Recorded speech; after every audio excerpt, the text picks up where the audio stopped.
El hombre no es solo hombre, y la bestia no es solo bestia. Donde termina la piel humana, empieza el secreto. Prepárate, porque lo que vas a escuchar es el rastro puro de los nahuales. Relato Sarlov.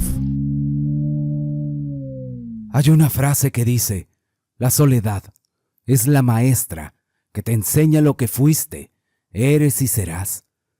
Recuerdo que cuando era niño, a veces acompañaba a mi abuelo a sembrar, a cosechar su terreno. Cada que podía, disfrutaba mucho de su compañía, pues siempre tenía algo que enseñarme.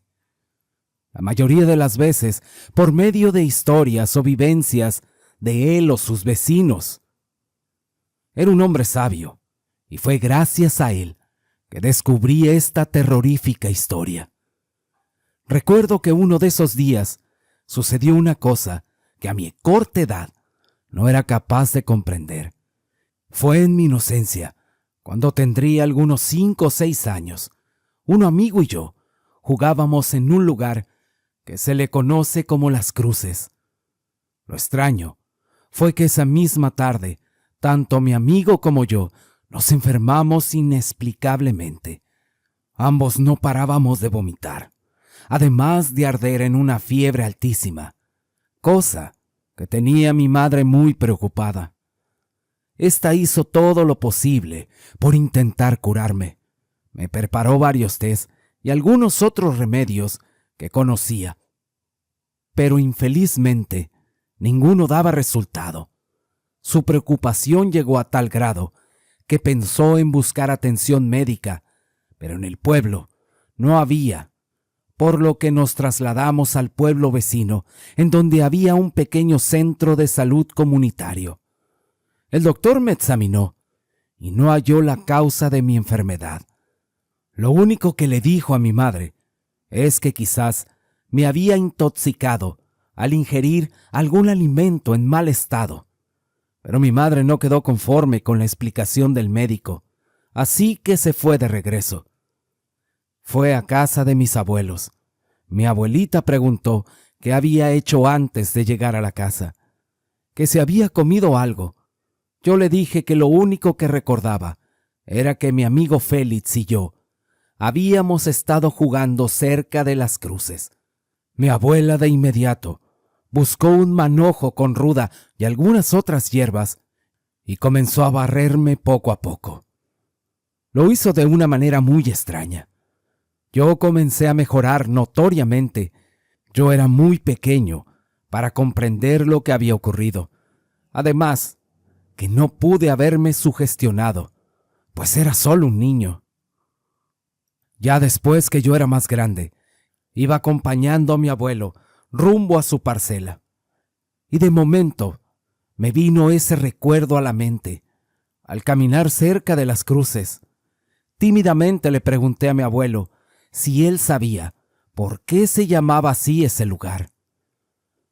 Él detuvo su andar y sosteniéndose con su bastón me dijo: hace algunos años, aquí sucedió una tragedia, pues unos primos se acabaron en este lugar por una mujer, de la cual estaban enamorados.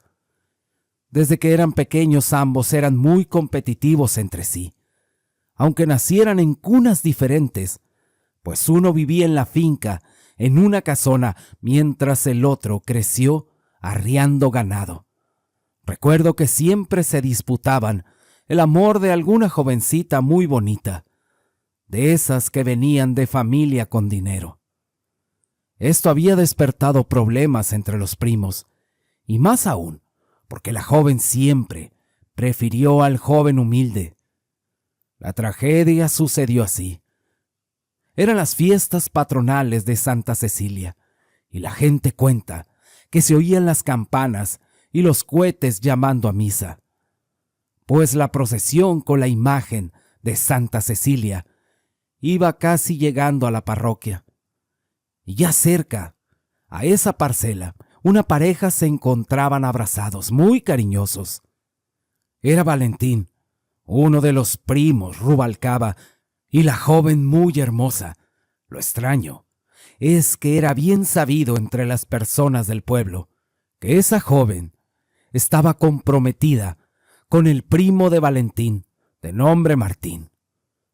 Al venir de familias con mucho dinero, éstas habían arreglado el matrimonio por conveniencia. Martín tenía pocos días de haber regresado al pueblo, pues lo habían enviado a la capital para estudiar medicina. Cuando éste miró a su primo y a su prometida entre sus brazos, se le subió la sangre a la cabeza y en un arranque de celos les vació todo el cargador que traía en su pistola. Los dejó muertos a ambos. Valentín, ya casi agonizando, también sacó la pistola y cuando Martín se iba a acercar a la que algún momento fuera su prometida, éste la tomó por sorpresa y ahí mismo se lo echó. Dicen los que se asomaron que la mujer quedó en medio de los dos hombres. Todo aquello fue muy trágico y por ese motivo ese lugar recibió el nombre de Las Cruces. Pero eso no fue lo único que sucedió con aquella familia, pues las madres de los jóvenes, al saber lo ocurrido, corrieron rumbo al lugar. Y en ese mismo momento, Esther, la madre de Martín, juró destruir la familia de María, pues ésta culpaba a su hermana de nunca alejar a su hijo de aquella joven, a pesar que todo mundo sabía que estaba comprometida con Martín. María le dijo a su hermana: «Tú mejor que nadie sabes la tortura que es vivir con alguien que no amas. Ojalá te hubieras dado cuenta que tu hijo jamás sería feliz con ella, pues de quien realmente ella estaba enamorada era de mi hijo Valentín». Yo le pregunté a mi abuelo qué había ocurrido con el resto de la familia, aquella familia Rubalcaba.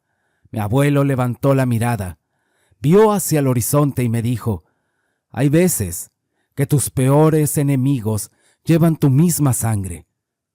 Pues después de un tiempo, y luego de enterrar a sus difuntos, en la casa de Esther se reunió con los padres de la joven fallecida.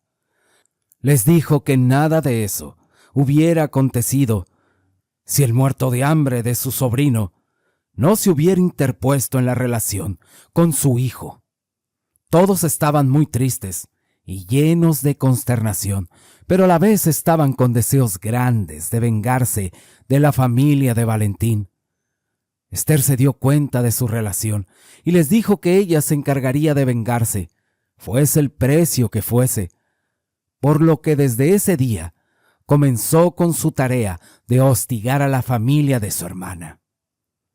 Estos, al dedicarse a la cría de ganado y venta de caballos, fueron atacados varias noches en sus corrales, perdiendo un gran número de sus animales.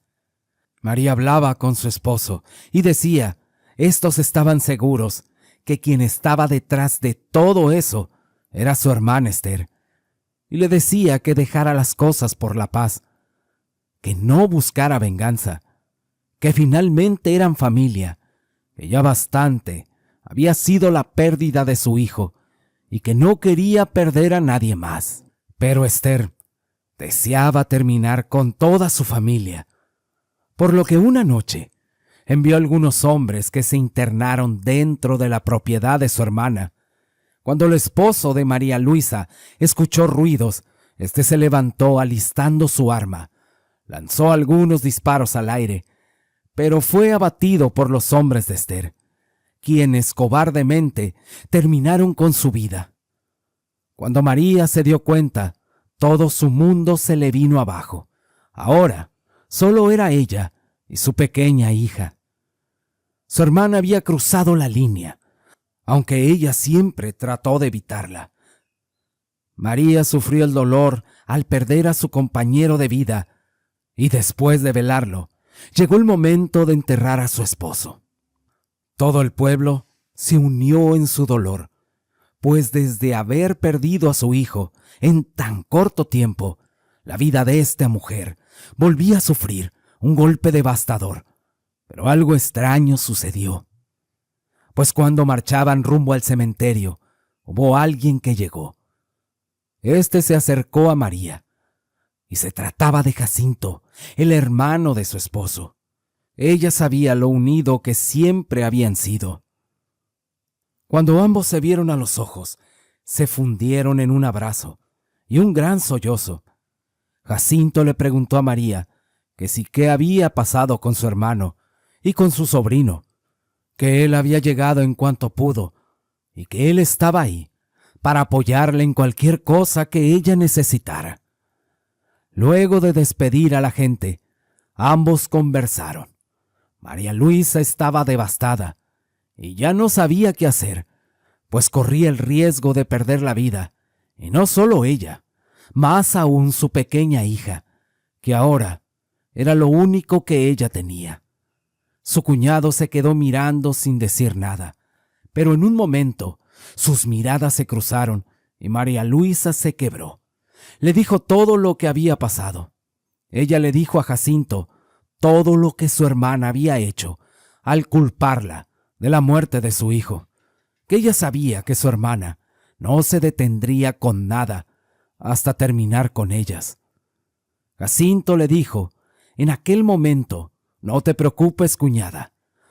Yo te prometo que no te va a pasar nada a ti ni a mi sobrina. María Luisa sabía que había cosas en el pasado de Jacinto que lo volvían un hombre muy peligroso. Mientras tanto, en la casa de Esther, ésta planeaba darle la estocada final a su hermana, pero deseaba que sufriera, y la manera como lo pensaba realizar era secuestrar a su sobrina. Así dispuso a algunos hombres que había encontrado para ese fin, sin imaginarse la sorpresa que le esperaría. María Luisa se encontraba en su hogar en una tarde lluviosa, y ya cerca de las 8 de la noche empezó a escuchar ruidos extraños. Venían de alrededor de su casa, eran ruidos similares a los que escuchó en aquel día donde su esposo perdió la vida. Eran varios hombres, pues escuchaban varias pisadas, como rodeando su casa, y fue en ese momento cuando una figura entre las sombras amenazaba con atacar a aquellos hombres. Se escucharon muchos disparos, pero lo que más se escuchó en aquella noche fueron los gritos llenos de desesperación de aquellos hombres que clamaban por misericordia. Pero hubo alguno entre las sombras que se movía con mucha rapidez, de tal manera que hizo una matanza con aquellos hombres, y al día siguiente era un espectáculo. María salió para ver lo que había pasado. Su cuñado Jacinto le dijo que era mejor que no saliera a ver, que él se había encargado de todo eso, para que no tuviera problemas con la justicia. Algo era cierto. Alguien custodiaba a María, y ella sabía que había sido Jacinto su cuñado. Él tenía una parte oscura de su pasado, pues este era un brujo nahual muy poderoso de Pinotepa, nacional en Oaxaca. Pero hay una frase que dice: el que a hierro mata, a hierro muere. Esther, de la misma manera, era acechada por las noches. La finca de Esther comenzó a sufrir pérdidas en su ganado, y Esther no estaba acostumbrada al fracaso, por lo que se preguntaba qué era lo que estaba pasando. Todo comenzaría con aquella terrible noche, en la que ya cerca de la 1 de la madrugada se comenzaron a escuchar ruidos muy fuertes en la habitación donde estaba dormida. Cuando ésta abrió los ojos, palideció ante el terror de ver a una horrible bestia, similar a un perro, aunque en dimensiones exageradas. Esta comenzó a caminar en 2 patas, provocando que la mujer se llenara de terror. Y fue más la sensación de miedo al ver cómo tomaba el cuerpo de su esposo para destrozarlo frente a ella.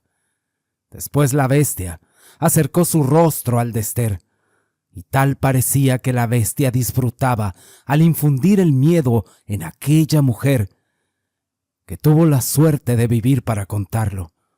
Al día siguiente, la mujer estaba en shock. Quería contar lo que había sucedido, pero no podía. Pero la venganza es un plato que se come frío, y así sucedió noche tras noche.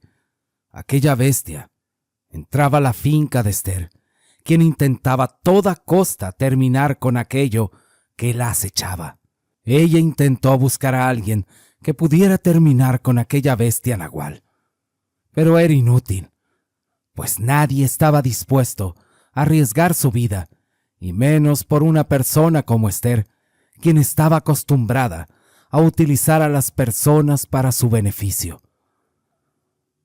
María, por su parte, en más de una ocasión, pensó pedirle a su cuñado Jacinto que parara, pero luego recordaba todo lo que había pasado, y le pidió a Jacinto algo para consumar su venganza, y era que le arrebatara a su hijo pequeño, que eso sería el peor castigo para Esther. Y así sucedió. Tiempo después, en la casa de Esther, un horrible llanto se escuchó. Era un llanto lastimero, un llanto de mucho dolor. Y es que aquella maldita bestia nahual se había llevado a Santiago, su pequeño hijo. Ella solamente vio una sombra, mientras el grito desesperado del pequeño se comenzó a alejar. Y fue así como terminó Esther, quien luego de algún tiempo terminó en una institución mental, donde la trataban porque decían que alucinaba. Esta historia sí me la contó mi abuelo. Si es verdad o es mentira, solo Dios lo sabe. Lo cierto es que la justicia tiene muchas caras, y una de ellas es la del nahual, el nahual de Pinotepa, nacional de Oaxaca. Y no muy lejos de ahí, en Hidalgo, existen lugares místicos que encierran historias que luego del paso del tiempo se convierten en leyendas, que se cuentan de generación en generación, y tal es el caso del Cerro del Jicuco en Hidalgo, lugar conocido por múltiples fenómenos paranormales, además de ser popular entre los lugareños por los múltiples avistamientos de brujas y nahuales en esa región. Hay una frase que dice: nunca desafíes a una persona que no tiene nada que perder, porque al haber perdido todo, también habrá perdido el miedo.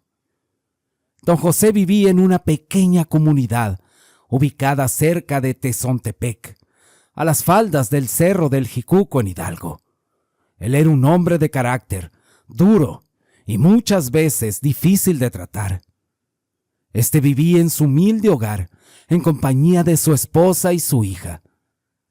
Los que lo conocían decían que él ya no era ni la sombra de lo que un día fue, pues él era un hombre alegre, muy amiguero y querido en el pueblo. Además, le gustaba practicar la charrería. Se dice que tiempo atrás se dedicaba a arrendar caballos y criar sus animales. Lo difícil fue que por azares del destino, toda su vida cambió repentinamente, pues éste sufrió un accidente cuando su caballo lo arrastró mientras practicaba una suerte de charrería. Todo se volvió muy difícil para él y su familia, porque lamentablemente, a causa de su accidente, sufrió una lesión irreversible en la columna vertebral, lo que provocó que no pudiera volver a trabajar como antes. Retirado, sin ingresos algunos, este vendió algunos terrenos para intentar curarse. Así fue con un médico, con sobadores. Lo último que hizo, por sugerencia de su mujer, fue tratar con un señor que tenía fama de curandero, llamado don Bartolo. Este le dijo que estaba bien fregado, y pronto dejarás de caminar. Le dijo: yo ya estoy viejo para ayudarte, pero hay alguien que te puede levantar. Pero debes estar seguro de pagar lo que él te pida. Búscalo cerca de la cumbre del cerro. Don José salió maldiciendo de aquel lugar, pues él no creía en lo que aquel hombre le había dicho. Arrepentido y resignado, decidió no malgastar el poco dinero que le quedaba, por lo que pensó en usarlo para comprar unas cuantas ovejas, que pastoreaba con mucha dificultad, apoyado con su bastón. Así pasó el tiempo. Dicen sus conocidos que luego de sufrir aquel terrible accidente, el carácter alegre y amistoso de don José se había transformado en una frustración y melancolía, por lo que era difícil tratar con él. Y es que constantemente se molestaba y discutía por cualquier cosa, por lo que su familia, y en especial su esposa, comenzó a distanciarse de él. Su amargura llegó al punto que a veces los amigos de don José trataban de ayudarlo, pero cuando veía que alguno de ellos le llevaba alguna despensa, o si alguien le quería apoyar con dinero, reaccionaba diciéndoles que él no estaba pidiendo limosna y que no necesitaba la lástima de nadie. Todo eso provocó que luego de algunos años, su mujer, cansada de las carencias y los malos tratos que don José le daba, decidió abandonarlo. De la misma manera, su hija de nombre Antonia, quien, cansada del maltrato de su padre, se iba a fugar al pueblo vecino con un hombre mucho mayor que ella, quien se llamaba Aurelio, quien había sabido aprovecharse de las circunstancias para convencer a la joven, pues esta era algo bonita. Por otro lado, de aquel hombre se sabía que era muy conflictivo. Además tenía fama de malviviente, pues nunca trabajaba y siempre andaba derrochando dinero en las cantinas. Don José, sabiendo el tipo de hombre que era, trató de persuadir a su hija para que no se fuera.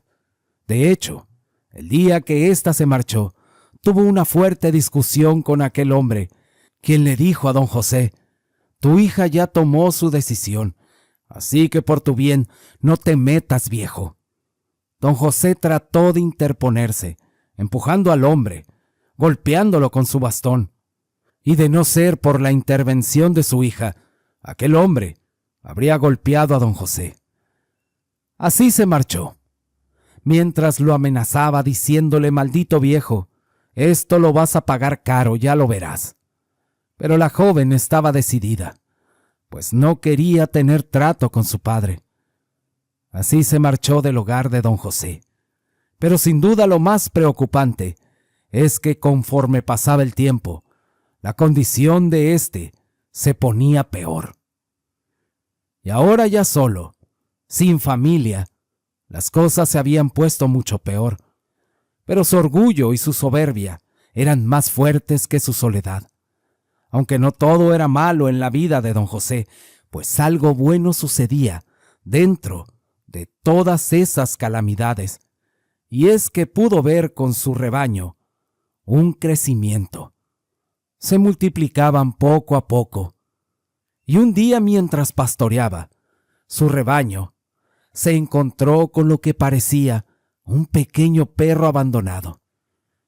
Al encontrarse solo, decidió adoptarlo para que le hiciera compañía. Al paso del tiempo, aquel perro creció bastante. Y no solo eso, sino que fue adiestrado por don José para que le ayudara a atajar las ovejas. Ese perro era muy servicial y cuidaba con mucho recelo a don José.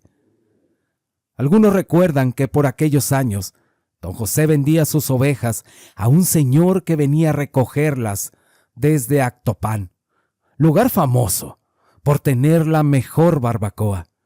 Le comentó que tuviera cuidado, pues habían comenzado a escucharse rumores de personas que habían sido víctimas de robo de sus ganados por toda aquella zona. Pero don José no le prestó mucha importancia, pues en el pueblo donde él vivía no se sabía que hubiera ocurrido algún robo. Pero un mes después, uno de sus vecinos de nombre Carmelo fue víctima de los ladrones. Hasta le robaron el caballo que don José le había vendido tiempo atrás.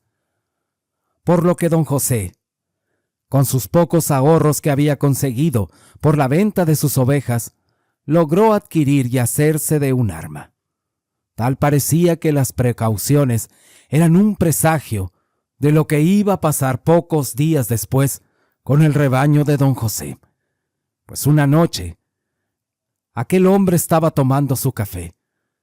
De momento su perro comenzó a ladrar desesperadamente. Don José, extrañado como pudo, fue en busca de su arma, y cuando salió, pudo ver cómo algunos hombres sacaban sus ovejas del corral. Don José disparó a los ladrones, sin lograr hacerles nada. Y en otro extremo de su corral, su valiente perro atacaba a otro de los ladrones. Pero lo más triste para aquel hombre fue ver cómo su perro era acabado en ese lugar por otros hombres. A pesar de todos sus esfuerzos y el sacrificio de su perro, aquellos hombres lograron su cometido aquella noche. Se llevaron todas las ovejas de aquel anciano.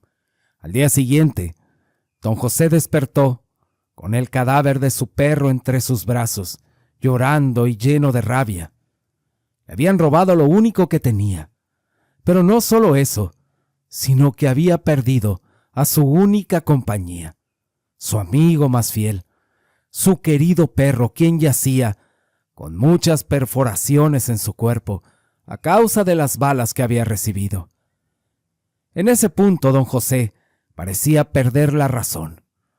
La vida le había arrebatado todo. Pero algo extraño comenzó a ocurrir, pues don José comenzó a sentirse muy desesperado. Parecía que estaba enloqueciendo, pues comenzó a escuchar voces en su cabeza, voces que lo atormentaban. Fue en ese momento cuando recordó lo que el brujo Bartolo le había dicho. Luego de aquel suceso, comenzó a vagar por las calles del pueblo, apoyado en su viejo bastón.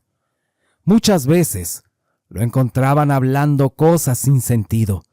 Su aspecto era bastante descuidado, pues sus barbas y su pelo habían crecido y sus uñas largas estaban llenas de tierra. Provocaba que los niños le tuvieran miedo. Hubo quien aseguraba que en más de alguna ocasión lo veían tomar camino rumbo al cerro del Jicuco. Así pasaron los meses, en los que no se supo nada ya de don José. Mientras tanto, en los alrededores, los atracos y robo de ganado estaban a la orden del día. La gente estaba tan molesta, pues acudieron a las autoridades, pero estos no resolvieron nada. Y aunque algo extraño estaba sucediendo, pues también se supo que en el pueblo del Huitel, una noche se habían tratado de robar algunas vacas. El dueño de los animales, al darse cuenta, había tratado de echarles bala. Los hombres decían que en lo oscuro de la noche solo se pudo ver algo como un enorme perro que había atacado a los maleantes. Al otro día, lo que descubrieron los vecinos fue a 2 hombres despedazados. Todo eso causó mucho revuelo en los pueblos. Nadie supo lo que les había pasado. Lo cierto fue que tras ese evento, los robos de ganado pararon durante algún tiempo. Un año había pasado en aquella comunidad y no se sabía nada de don José, hasta que un día se pudo ver al anciano que regresaba a su casa. En un momento de lucidez, al ver su hogar casi en ruinas, lo hizo reflexionar, pues al sentirse tan vulnerable y sin nadie en el mundo, se dio cuenta que toda su amargura había destruido a su familia, por lo que intentó desesperado ir a buscar a su hija para pedirle perdón. Cuando el hombre llegó hasta el lugar donde su hija vivía, la joven apenas lo pudo reconocer debido a su aspecto tan descuidado. Pero sin duda, quien quedó más sorprendido fue don José, al ver cómo su pequeña muchacha le abría la puerta con su rostro lleno de moretones, pues al parecer el hombre con el que vivía la golpeaba. La joven, extrañada y llena de vergüenza, al ver a su padre, trataba de ocultar inútilmente su rostro maltratado, cubriéndose con su cabello. Don José le dijo: «Hija, ¿pero qué te han hecho?». La joven solo apretaba los dientes y con una mirada llena de temor le dijo a su padre: «No me pasa nada, pero dime qué te trae por acá». Don José empezó a llorar y le dijo todo lo que había pasado, además que todo aquello lo había hecho reflexionar por todas las cosas en las cuales él se había equivocado con su madre y con ella. Además le pidió perdón de una manera muy sincera. La joven se llenó de lágrimas y se fundió en un abrazo con su padre. Pero aquel momento fue interrumpido de golpe, pues el marido de la joven iba llegando muy tomado, montado en su caballo, que don José conocía, pues era el mismo que le había robado a Carmelo, su vecino. Al ver a don José, le preguntó que qué estaba haciendo en su casa. Don José le dijo: «Desgraciado, ¿por qué golpeas a mi hija?». El hombre le dijo: «Tú menos que nadie tiene por qué cuestionarme. Ya se te olvidó la vida tan mala que tú le dabas. Además, yo no tengo por qué discutir nada contigo, viejo, pues ella me pertenece. Mejor lárgate a cuidar tus animales, si es que aún te queda alguno», mientras se reía sarcásticamente. Don José le dijo: «Eres un desgraciado. Eres tú quien está detrás de todos los robos». Mientras lloraba de rabia, Aurelio seguía burlándose y le dijo a su mujer: «Mejor dile a ese viejo que se largue, o verás cómo te va a ir». La joven, quien se veía asustada, no le quedó más remedio que pedirle a don José que se retirara y que nunca más la fuera a buscar. Don José le dijo: «No te preocupes, hija, ya verás que pronto no tendrás que preocuparte más». Así se fue de aquel lugar. Al tiempo, la gente pudo ver nuevamente a don José vagando y desvariando por las calles del pueblo. Su hija, cada que podía a escondidas de su marido, lo procuraba y le llevaba comida. Pero una ocasión ocurrió algo que cambiaría la vida de aquellas personas, y fue que el yerno de don José y algunos de sus amigos se encontraban bebiendo en la cantina del pueblo, en compañía de algunas mujeres. Don José andaba cerca de ahí, caminando lentamente, apoyado de su bastón, como divagando en su mente. Al ver a los hombres, quisieron divertirse con el viejo, así que uno de ellos, que era el hermano de Aurelio, le arrebató el bastón y se lo partió por la mitad. Todos se burlaban. Lo extraño fue que don José, lejos de caer como éstos esperaban, dejó de caminar encorvado y se acercó a ellos. Lo hizo de frente, y fue ahí cuando el hermano de Aurelio se fue sobre don José a los golpes. Pero don José lo tomó del cuello, lanzándolo al piso con mucha facilidad. En eso Aurelio arremetió sobre su suegro, dándole con la cuarta de su caballo. Dicen los que presenciaron todo que el pobre anciano quedó molido a golpes, y lentamente y como pudo se levantó y se fue rumbo a su casa, jurando que las cosas no se quedarían así. Esto llegó a los oídos de su hija, quien le reclamó airadamente a Aurelio. Pero abusando de su fuerza, la golpeó sin tocarse el corazón, y le dijo: «Si me entero que sigues viendo ese viejo, yo mismo voy a terminar con él, y contigo también, así que tú sabrás lo que vas a hacer luego de eso». En las casas de aquellos hombres comenzaron a amanecer animales del monte muertos. Después fueron animales de sus corrales, por lo que comenzaron a hacer guardia, cuidando sus propiedades. Hasta que llegó esa noche, en la que se pudo escuchar disparos y gruñidos muy potentes, como de alguna fiera. Lo extraño es que en aquellos lugares No se sabía de la existencia de animales de ese tipo. Al día siguiente se supo que había un difunto en el pueblo, pues las campanas de la iglesia replicaban anunciando lo que nadie esperaba. El difunto se trataba del hermano de Aurelio. Este había tenido una muerte repentina y brutal, pues lo habían encontrado cerca de su casa, con las vísceras de fuera, como si algún animal lo hubiera comido todo por dentro.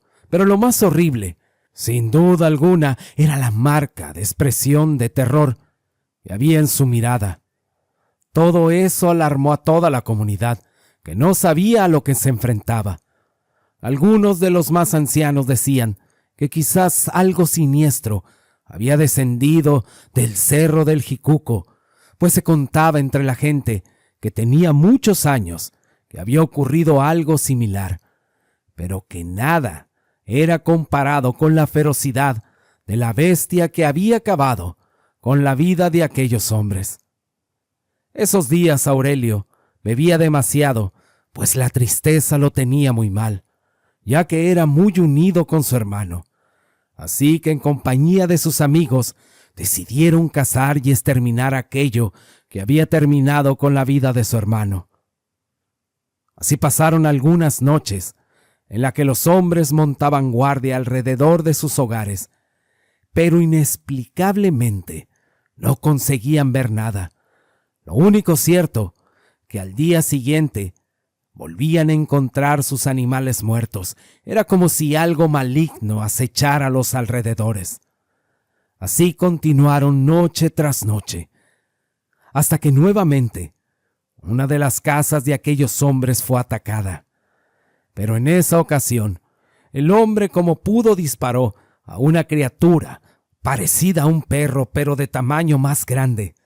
Por el reflejo de la luna, se pudo dar cuenta de su pelaje. Tenía un hocico grotesco que se movía con mucha velocidad. Ya casi estaba amaneciendo y la luz de la luna permitía seguir un rastro de sangre. A medida que avanzaban, aquel hombre se pudo dar cuenta que la sangre que perdía aquel animal era mucha. El rastro iba rumbo a las faldas del cerro del Jicuco. Aquel hombre intentó una y mil maneras de encontrar a aquel animal, pero todos sus intentos fueron inútiles, puesto que su caballo, muy nervioso, se paraba en sus patas traseras, como asustado, y por más que el hombre lo tuvo que golpear, el caballo se resistió hasta que lo derribó, huyendo con rumbo al pueblo. A aquel hombre no le quedó otra que regresarse caminando. Ya por la mañana fue a contarle todo a Aurelio. Acordaron que ya con la luz del día irían a buscar el cadáver de aquella bestia que aquel hombre había conseguido balear la noche anterior. Aurelio tenía deseos de venganza, y más al saber que aquella bestia estaba herida. Por lo tanto, sería más fácil de cazar si seguía con vida. Así que le dijo a los demás hombres: preparen todo, que de ese cerro no bajaremos hasta que encontremos aquel animal. Así los hombres prepararon algunas cosas y se fueron a caballo rumbo al cerro. Y mientras tanto, cerca de la casa de Aurelio, Antonia, la hija de don José, salió de su casa apresuradamente, pues alguien había tocado con mucha fuerza la puerta. Cuando ésta abrió, pudo ver el cuerpo de su padre tirado con una fuerte hemorragia que tenía en una de sus piernas. Esta gritó de la impresión. Don José trataba de calmarla y le preguntó por Aurelio. Esta le dijo que su esposo y algunos hombres se habían marchado rumbo al cerro, pues planeaban ir de cacería. Eso era lo que ella sabía. Don José, aunque se encontraba muy débil, no tuvo más remedio que confesarle a su hija que quien estaba detrás de los ataques de aquellos hombres era él. Antonia, muy confundida, le dijo: padre, aunque quisiera, tú jamás podrías tener alguna posibilidad contra aquellos hombres. Don José le dijo que después de que le robaron su rebaño, él entró en una desesperación muy fuerte. Él le dijo que comenzó a oír voces que escuchaba en su cabeza, que lo confundían, voces que lo llenaban de temor, pero además aquellas voces le incitaban a vengarse, por lo que recordó las palabras del brujo Bartolo y se fue hacia la cumbre del cerro del Jicuco. Ya estando en el lugar, todas aquellas voces que estaban en su cabeza se intensificaron y empezó a tener visiones infernales. En una de esas visiones pudo ver lo que parecía un anciano que le decía a José: «Sé por qué estás aquí. Sé que vienes a ofrecerme un trato. Yo te puedo dar todo aquello, todo lo que deseas. Yo te puedo dar los medios para que tú ejecutes esa venganza que tú deseas. Para cambio, tú me tienes que dar tu alma». Don José le dijo a su hija: «Perdóname, hija, por aquello que yo hice, pero en la soledad en la que yo vivía y aquella vida ya no tenía sentido. Así que bajé de ese cerro y aquellas voces me seguían atormentando. Eran pocos mis momentos de lucidez, y fue en uno de esos momentos que vine a buscarte para volver a pedirte perdón. Pero hay algo que debo terminar, hija. Tengo que protegerte, y después de este día nunca más tendrás que preocuparte por aquel desgraciado de Aurelio». En eso Antonia lloraba al ver a su padre con ese cuerpo tan cansado y tan maltratado, que Antonia le decía que por favor le prometiera que iba a volver. Pero don José le dijo: «Eso no te lo puedo prometer. A cambio, debes prometerme que nunca más permitirás que un hombre te ponga la mano encima». La joven solamente movió su cabeza y ambos se dieron un abrazo. Después de eso, José le pidió a Antonia que le ayudara poniéndole un torniquete en la pierna. Como pudo lo hizo, y al terminar don José se marchó en silencio a cumplir su venganza. Mientras tanto, ya en el cerro, Aurelio y los hombres trataban inútilmente de seguir el rastro de aquel hombre.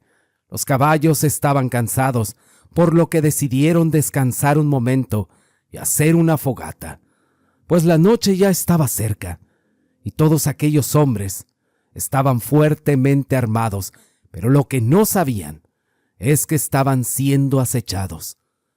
Cuando iban a dormir, los hombres de ellos montaron guardia, pero pronto descubrirían que ir a aquel maldito lugar había sido el peor error de toda su vida, pues aquella bestia los emboscó, terminando con ellos de una manera espantosa. Todo aquello provocó escándalo. Aurelio y el hombre que restaba se levantaron rápidamente, echando mano de sus armas. Se pusieron alerta. Pronto Aurelio le hizo señas al otro porque le parecía escuchar sonidos cerca de un claro. El hombre temblaba con cada paso que daba. Sentía que sus piernas desfallecían. En un momento lanzó disparos, creyendo haber visto algo que se había movido. Uno de ellos impactó en el cuerpo de don José, lo que provocó un quejido de mucho dolor. Pero fue inútil, pues aquel nagual, a pesar de estar herido, se movía con mucha rapidez y lo alcanzó rápido. Le dio en la espalda, luego en el pecho y luego en las piernas. Para ese momento, Aurelio temblaba tirado en el suelo, lleno de terror. Disparaba sin control. Lo hacía hacia todas partes, pero su mente ya no pensaba con claridad. De momento, cuando éste intentaba llenar el cargador de su arma tirado en el suelo, aquella majestuosa bestia caminaba erguida sobre sus patas traseras. Aurelio se estremeció a tal punto que no podía controlar el temblor en sus manos, por lo que las balas cayeron al suelo. Aurelio conoció el terror más grande de su vida, pues el nagual le dijo: «Desgraciado, ¿por qué no intentas golpearme, así como lo haces con mi hija? Aurelio no entendía lo que estaba pasando, pero en eso el nagual le respondió: yo soy don José, y no sabes cuántas noches soñé con este momento. Tú te llevaste a mi hija, la maltrataste, y como si eso fuera poco, robaste mis animales, acabaste con mi perro, y ahora, maldito, ha llegado tu hora, y no sabes cuánto lo estoy disfrutando. Aurelio comenzó a llorar desesperadamente, a pedir clemencia, a pedir perdón. Pero don José le dijo: no, maldito, tú no mereces piedad.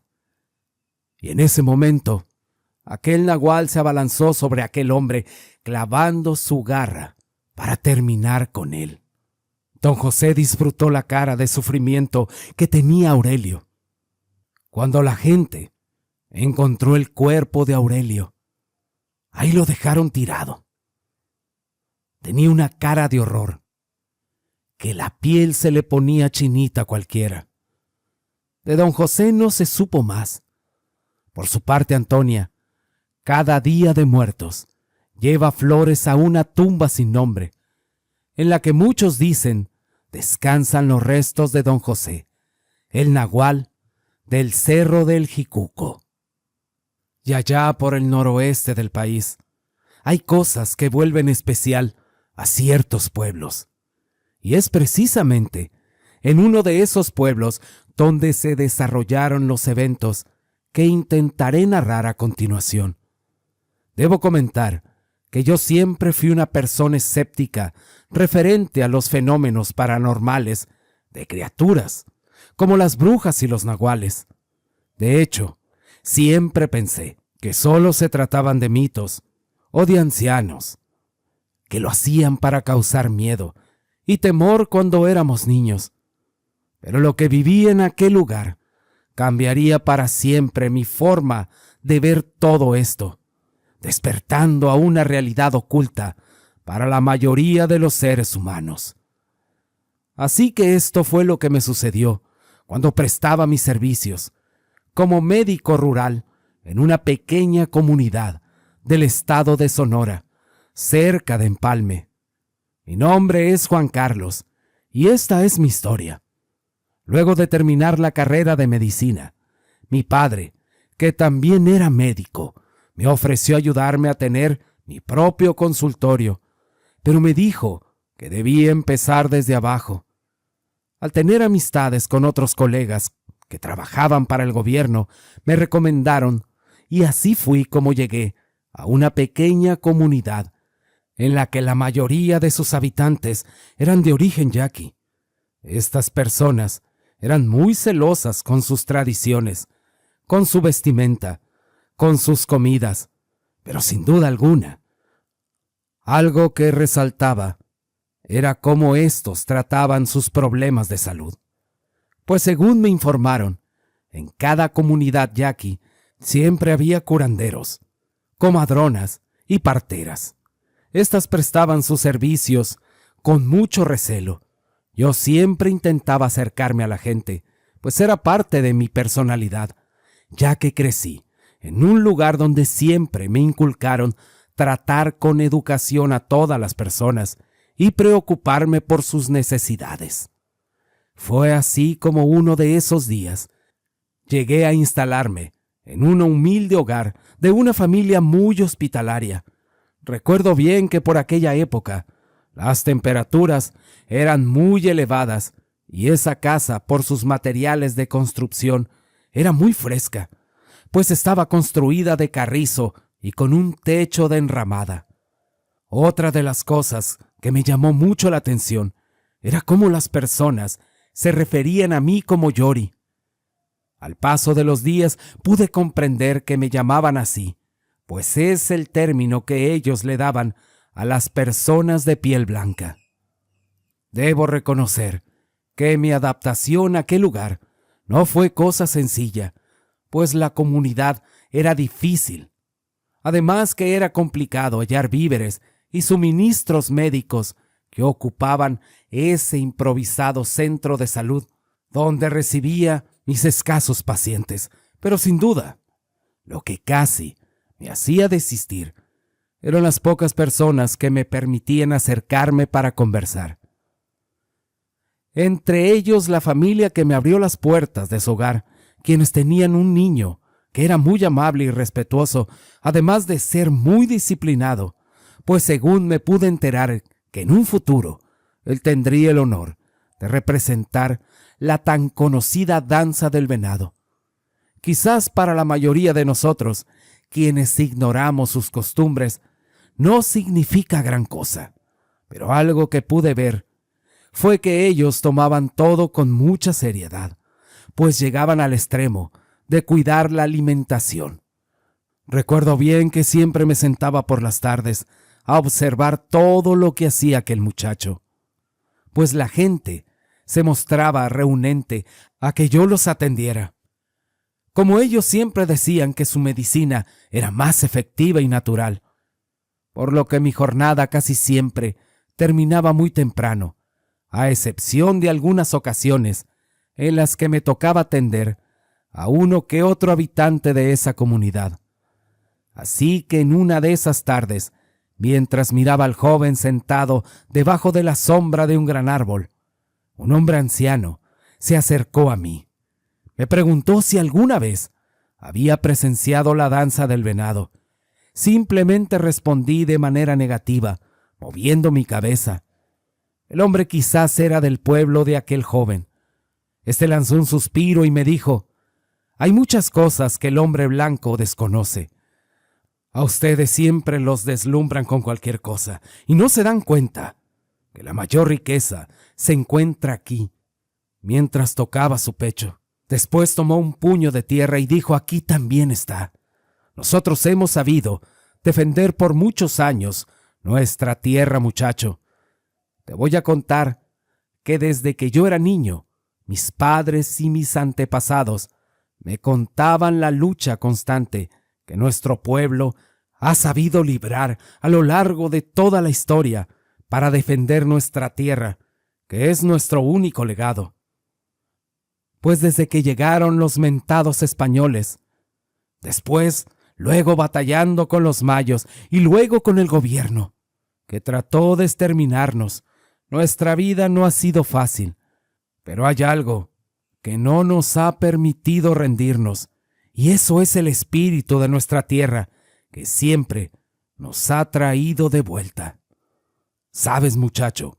Una de las cosas que más recuerdo eran los relatos de mi abuelo.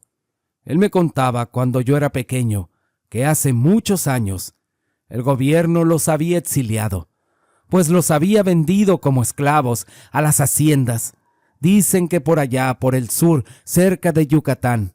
Pero mi abuelo y un puñado de hombres fueron capaces de regresar hasta esta tierra que los vio nacer.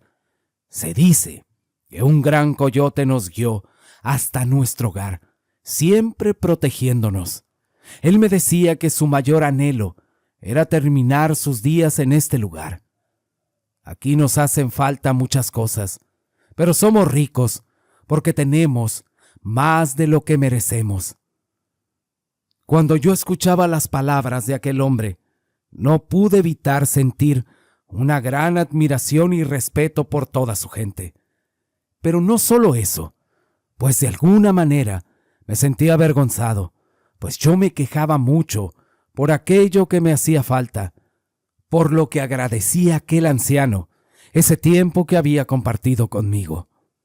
Recuerdo que él solo me decía: muchacho, la sabiduría no se aprende en las escuelas, la sabiduría te la da la vida y la experiencia. Para esos días hubo un evento dentro de la comunidad que cambiaría la forma en la que toda la gente me veía, porque cierto día un grupo de hombres había ido de cacería rumbo a la sierra de Bacatate, pero volvieron antes de tiempo, pues sufrieron un percance en el cual uno de ellos resultó gravemente herido. Según me pude enterar, el hombre había sido llevado con el curandero al que no habían conseguido localizar. Lo más preocupante era que aquel hombre se encontraba en estado crítico, pues había perdido una gran cantidad de su líquido vital. Poco a poco comenzaba a infectarse la herida que tenía, por lo que, siendo yo su última opción, lo llevaron a mí. Yo ahí cosí la herida, además le suministré antibiótico, lo que hizo tener una considerable mejoría. Pero al no contar con los medicamentos necesarios para estabilizarlo, la fiebre estaba subiendo, lo que hizo sentirme rebasado. Los familiares del hombre podían ver mi desesperación, pero en su esperanza algo volvió, pues luego de algunas horas llegó al lugar el curandero, quien era un hombre ya entrado en años, muy bajo de estatura, pero eso sí, se miraba fuerte, ataviado de la forma tradicional entre los yaquis. Este le preparó una infusión de hierbas que traía en su morral. Yo para ese punto me mostraba muy escéptico, pero la verdad, no había mucho que yo pudiera hacer, por lo que un tanto resignado solo podía esperar a ver los resultados que ese extraño brebaje tendría sobre la salud de aquel hombre. Pero como si aquel curandero pudiera sentir mi preocupación, este se me acercó y me dijo: no te preocupes, que la fiebre pronto bajará. Eso que tú le diste le ayudó bastante. Ya verás que mañana ese hombre se va a levantar fuerte como un toro. Y así pasó, pues inexplicablemente, aquel hombre que había llegado tan mal herido, al otro día se veía con un buen semblante.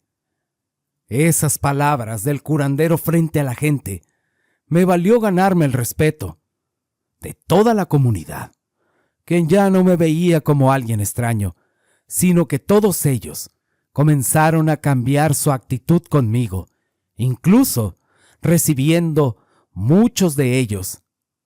También me invitaban a comer a sus casas y me involucraba y compartía sus tradiciones. Yo, por mi parte, quedé intrigado con todo aquello que había hecho aquel curandero, por lo que, dejando atrás mis prejuicios, me acerqué a él para tratar de aprenderle algunas cosas. Este me decía que todo lo que había aprendido eran conocimientos heredados de generación en generación, y que además no todo se limitaba a las hierbas medicinales. Cuando quise interrogarlo para saber más del tema, este me dijo que quizás no era correcto que él revelara todos sus secretos. Pero no todo era armonía en aquella comunidad, pues según pude enterarme, había añejas rencillas por parte de los ejidatarios contra un cacique que buscaba acaparar las parcelas de los campesinos, forzándolos a venderlos, cortando el suministro de agua para que esas tierras no les llegara el riego. Este hombre no era originario de aquella región. Por el contrario, se había hecho de una enorme extensión de tierra, pues por aquellos años el gobierno había expropiado aquellas tierras, dándoselas a ese hombre de nombre Sisto. De hecho, yo mismo fui testigo de un fuerte encontronazo que tuvo la gente de este hombre en contra de algunas familias, a las que éste sacó sin tocarse el corazón, a punta de pistola. Así transcurría la vida en aquella comunidad. Pero en cierta ocasión, Valente, el hombre que había resultado herido, al cual en parte yo había curado, me invitó a su casa a comer. Él era un hombre muy hospitalario, aunque humilde. Buscaba ofrecerme algo que me complaciera. Este vivía en compañía de su esposa y 3 de sus hijos, 2 varones y una joven muy bonita que era casi de mi edad. Debo confesar que desde que la vi quedé flechado.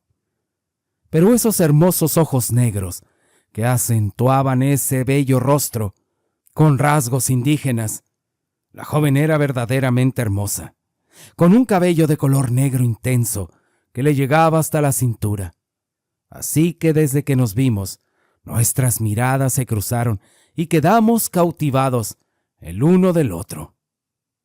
Valente me contaba lo difícil que era llevar el alimento a su mesa, pues sus parcelas, al ser de riego muchas veces, no les daban agua, además de haber adquirido una deuda con el viejo Sisto, por lo que generalmente iba de cacería rumbo a la sierra, donde muchas veces regresaba con jabalíes o venados, y me dijo que si yo quería, un día de esos, podría acompañarlo. Yo sin pensarlo lo acepté, pues sabía que esto me daría la oportunidad de estar cerca de Estela. Ya casi al salir, cuando me estaba despidiendo, pude ser testigo de una lamentable escena, y fue el ver cómo los hombres de Sisto llegaban a cobrarle al pobre Valente. Este les pedía un poco más de tiempo, argumentando que sus cosechas no habían sido buenas ese año, pero los hombres tal parecía no importarles, pues lo sentenciaron diciéndole que era mejor que lo pagara, porque de otra manera ellos se quedarían con sus parcelas. Esto llenó de angustia a Valente y a su familia. Yo no sabía qué decir, solamente guardé silencio y me fui. Luego de una semana, Estela llegó a visitarme. Fue al consultorio. Su voz era tan dulce. Así comenzamos una hermosa amistad. Los días pasaban, y en otra ocasión pude ver a Estela con un semblante bastante triste. Al cuestionarle qué era lo que le pasaba, ella me decía que el viejo Sisto les quitaría las parcelas y que su padre no sabía qué hacer, pues la noche anterior él y sus hermanos habían tenido una fuerte discusión con Sisto y sus hombres. Yo la verdad me sentía impotente, pues yo quería ayudar a Estela y a su familia, pero no sabía cómo. Recuerdo que solamente tomé su mano y le dije que podía contar conmigo para ese punto. A pesar de que yo era muy tímido, había podido pedirle que fuera mi novia. Ella había aceptado, por lo que en medio de su tristeza recibía un poco de felicidad. Mientras todo esto pasaba, yo seguía visitando a Jerónimo, que era el nombre del curandero del pueblo. Habíamos llegado a tal grado de confianza que ya me había mostrado muchas cosas que desafiaban todos los conocimientos aprendidos en la escuela. Yo lo miraba lleno de admiración y respeto. Él me decía que ese había sido el legado de sus ancestros, que quizás algún día sabría todos sus secretos. Al ver a Jerónimo como un amigo, decidí sincerarme con él y le platiqué que recién había comenzado una relación con la hija de Valente, que yo respetaba sus tradiciones y que no quería quebrantarlas, por lo que le pedí que me aconsejara, pues yo no sabía cómo reaccionarían todos. Jerónimo me dijo que lo mejor era decir la verdad, decirlo en cuanto antes, para que supieran mis intenciones, y así sería mucho mejor. Por lo que esa misma tarde me dispuse a ir rumbo a la casa de Estela para platicar con Valente y su familia. Debo decir que cuando llegué hasta su casa jamás esperé ver lo que encontré. Allí estaba el viejo Sisto, y con sus hombres discutiendo de una manera muy airada y muy amenazante con Valente y su familia. Sisto le decía que le tenía que pagar todo lo que debía y que si no, tendría que abandonar sus propiedades. Valente, por su parte, decía que era lo único que ellos tenían y que no tendría ningún lugar a donde ir. Pero el viejo Sisto era un hombre astuto y le dijo a Valente: «Hay una manera que yo te pueda dar más tiempo y quizás perdonarte la deuda, pero no sé si estés dispuesto a darme lo que yo te pido», mientras señalaba a mi amada Estela. Valente era un hombre humilde, pero también era un hombre de respeto, y le dijo: «¿Cómo te atreves, desgraciado? Yo jamás entregaría a mi hija a un hombre como tú». En ese momento, Yo llegué, y la sangre ya se me había subido a la cabeza, y le dije, esta gente no está sola. Sisto me respondió, ¿y tú qué piensas hacer al respecto, mocoso? En eso las palabras se convirtieron en golpes.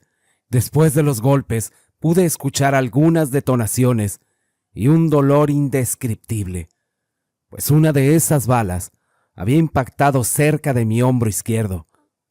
Después de eso, todo empezó a ponerse borroso y oscuro. Lo siguiente que recuerdo fue haber despertado en la choza de mi amigo Jerónimo, con una fiebre altísima, pues estaba bañado en sudor. Jerónimo hervía algo en un fogón que tenía cerca del petate donde estaba acostado. Luego de eso, me dijo, mira muchacho, mira nomás cómo te dejaron esos desgraciados.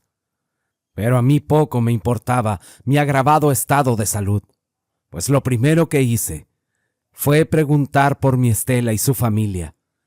Jerónimo me dijo, Valente está muy malherido, señalándolo en un rincón, donde yacía mi suegro como inerte. Pero a los muchachos, esos desgraciados acabaron con ellos. En ese momento sentí que el alma se me salía. Estaba preguntando y gritando, lleno de desesperación por Estela. Jerónimo me dijo que Sisto y sus hombres se la habían llevado. Por lo que Jerónimo, al ver el estado del shock en el que yo me encontraba, me dio una hierba que masticara para calmarme. Pero lo que provocó fue que al instante cayera presa de un sueño que me había dominado por completo. Luego de eso, volví a abrir mis ojos y mis heridas se veían como si hubieran sido cauterizadas.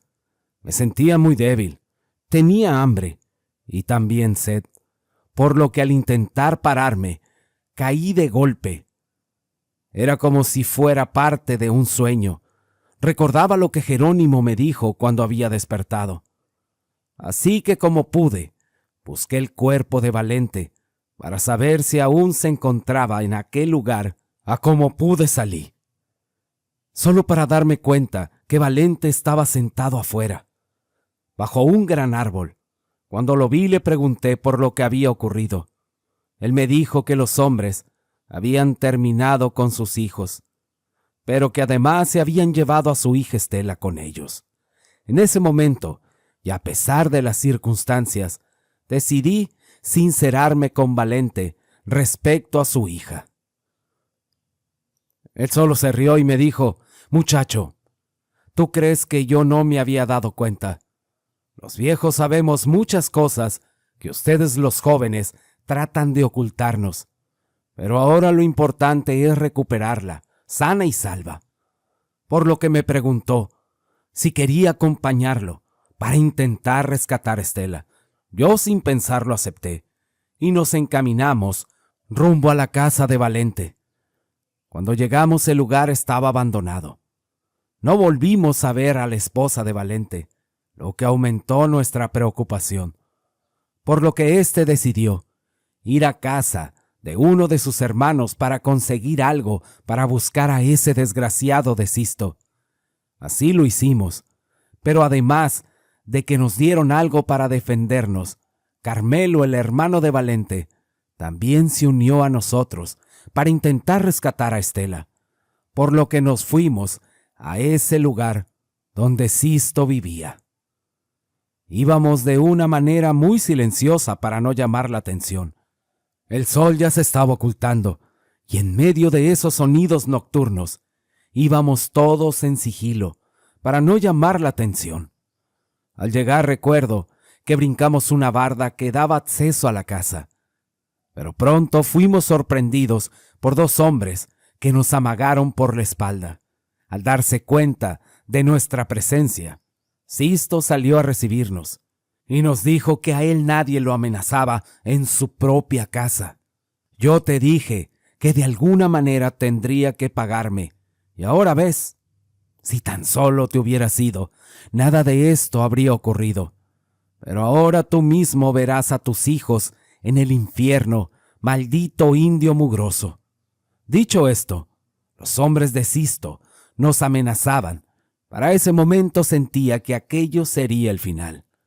Pero de repente, entre las sombras, apareció un majestuoso animal, similar a un coyote, pero algo más grande. Él irrumpió acabando con los hombres de Sisto. Pero éste no se quedaría de brazos cruzados, por lo que intentó balacearnos, impactándome en mi pierna y en el costado de Valente. Pero debido a la adrenalina y a la impresión que nosotros sentíamos, porque nuestros ojos no daban crédito ante semejante escena, aquella bestia se movía muy rápido, por lo que Sisto, al terminar las balas de su cargador, comenzó a maldecir y a vociferar lleno de rabia. Pero sí sentía miedo, un miedo y un terror que lo invadía, pues veía cómo aquella bestia se acercaba lentamente, mostrando esos afilados dientes amenazantes, provocando que Sisto huyera al interior de su casa. Pero eso ya no fue posible, pues de un salto enorme, aquella bestia lo embistió por la espalda, provocándole gritos desesperados, llenos de dolor.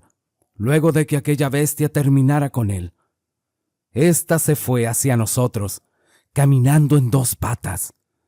Me dijo ahora: «Ya conoces todos mis secretos». No lo podía creer, pues en un momento aquel majestuoso animal comenzó a tomar forma humana, revelándose delante de mí. Era mi amigo Jerónimo. Él me decía: mis antepasados siempre protegieron a los suyos de personas como este desgraciado.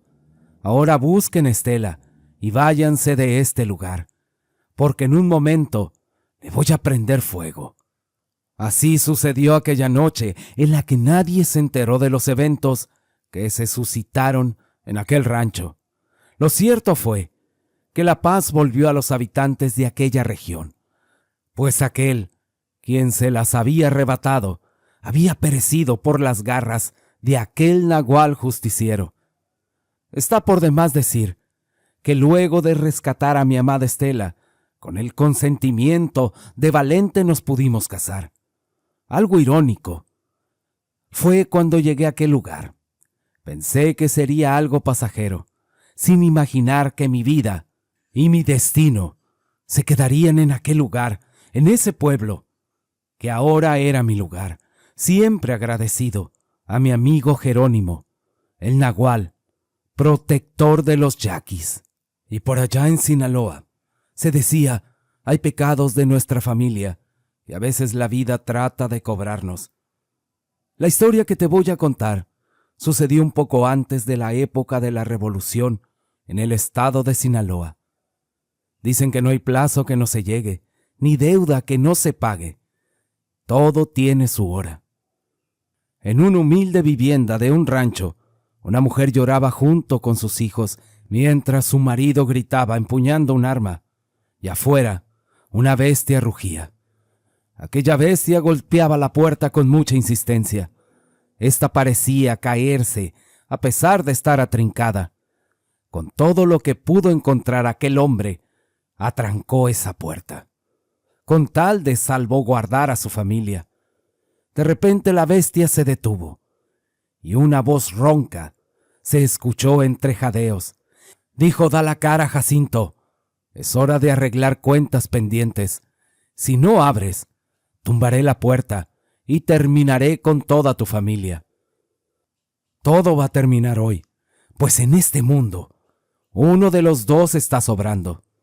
Jacinto le gritaba desde adentro: «Está bien, voy a salir, pero a mi familia no la toques, dame tu palabra».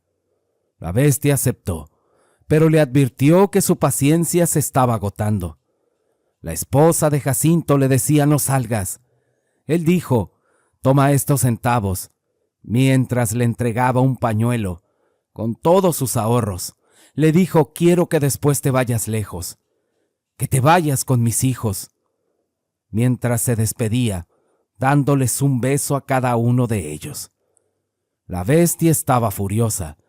Le dijo: «Sal ya, Jacinto». Este salió, y a pesar de que era un hombre bragado, Sus piernas temblaban al ver aquel enorme nahual. La bestia le dijo: «No pensé que un cobarde como tú tuviera el valor de enfrentarme. Además, esa arma que traes no te va a servir de nada, y lo sabes». Jacinto le dijo: «No me subestimes, maldito, que yo mismo iba a ir a buscarte, pero me agarraste aquí en la casa. Pero ahora mismo te demostraré que no soy ningún cobarde. En cambio a ti te faltan agallas, pues tuviste que convertirte en una bestia, en lugar de arreglar las cosas como los hombres». Te preguntarás, ¿qué había llevado a estos hombres a llegar a este punto?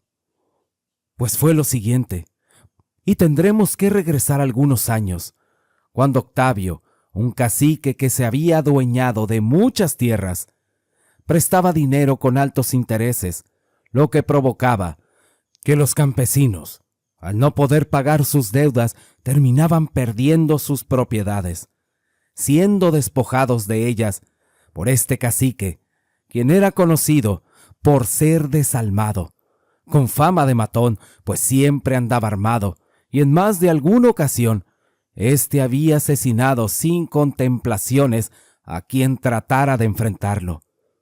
Sí, eran otros tiempos, y a la ley no le importaba. Solo apoyaba a los ricos y poderosos. En cierta ocasión Octavio salió a hacer sus diligencias, montado en un caballo imponente que recién había comprado, el cual era algo arisco y se asustaba con facilidad. Este se detuvo a cobrar un préstamo en el jacal de un campesino de nombre Francisco. Le dijo: «Buenas tardes». «Vengo por lo que me debes», replicó Octavio. El campesino sacó algunos billetes, además de 2 bueyes que usaba en su yunta. Octavio le dijo: «Mira, no me interesan tus animales. Tú me firmaste un papel, así que ahora me tienes que pagar, o me voy a quedar con tus tierras. Eso es lo malo de tratar con gente que no tiene palabra».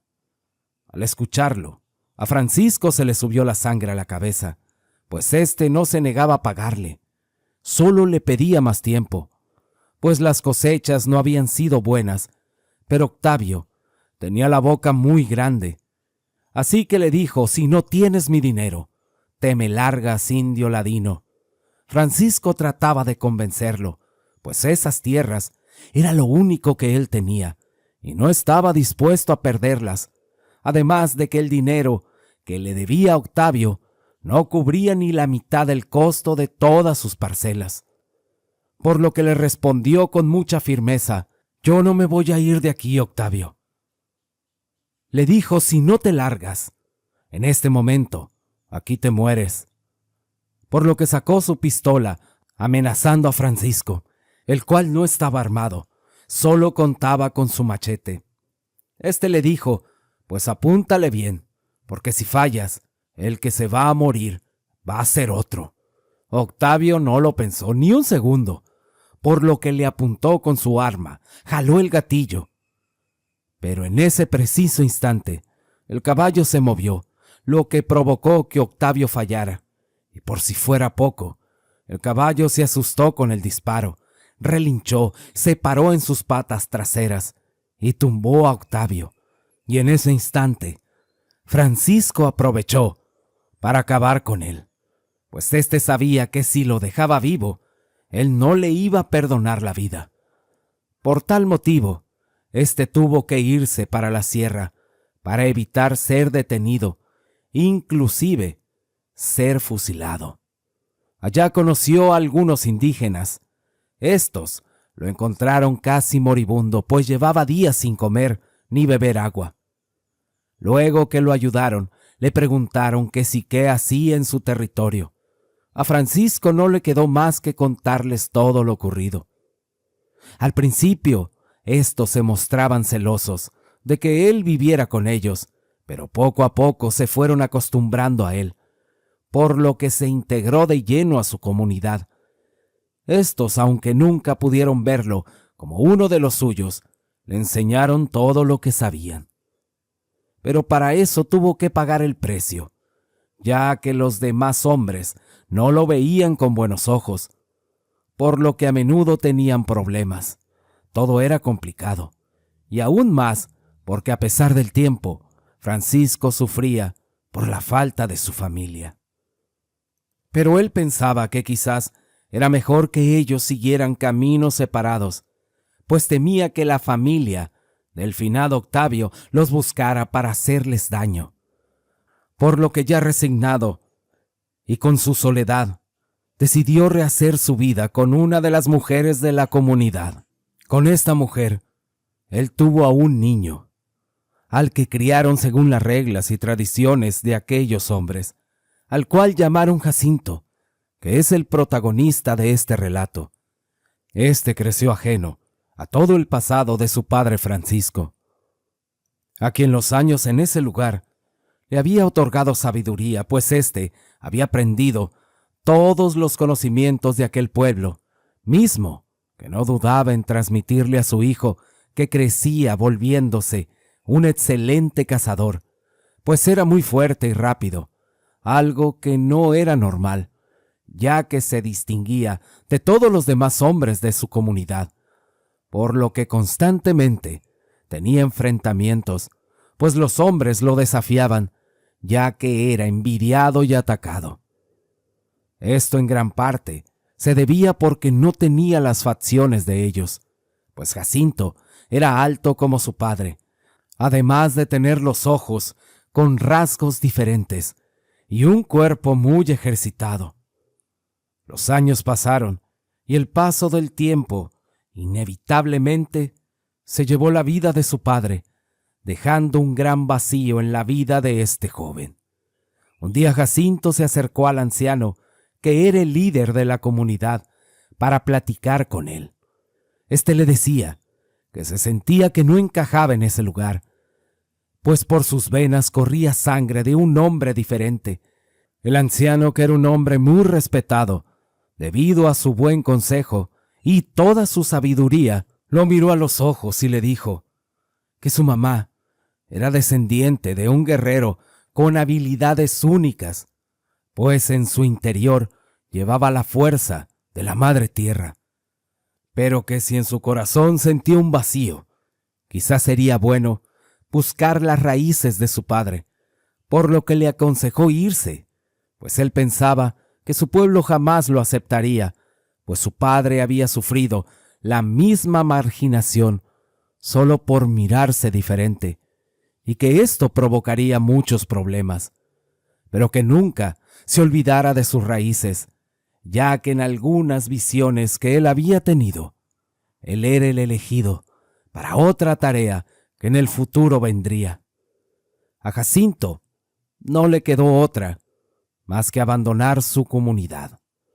Él recordaba cómo su padre le dio el nombre del lugar donde había crecido, además del nombre de uno de sus compadres, que por suerte lo encontraría, pero que fuera discreto, porque había gente peligrosa que estaría esperando venganza, pues en su lecho de muerte, éste le contó todo lo que había pasado y por qué se había ido. Con todo eso en la mente, Jacinto llegó al pueblo, preguntando entre las personas. Pudo dar con el compadre de su papá. Este ya era un anciano, pero cuando escuchó de parte de quién iba, este lo recibió como uno más de sus hijos, dándole alojamiento en su humilde jacal y compartiendo con él lo poco que él tenía. Así pasaron los días, y Jacinto tenía ganas de trabajar, por lo que preguntando entre los vecinos, fue a dar con un señor de nombre Ceferino, que quería sembrar sus parcelas, que de inmediato lo contrató.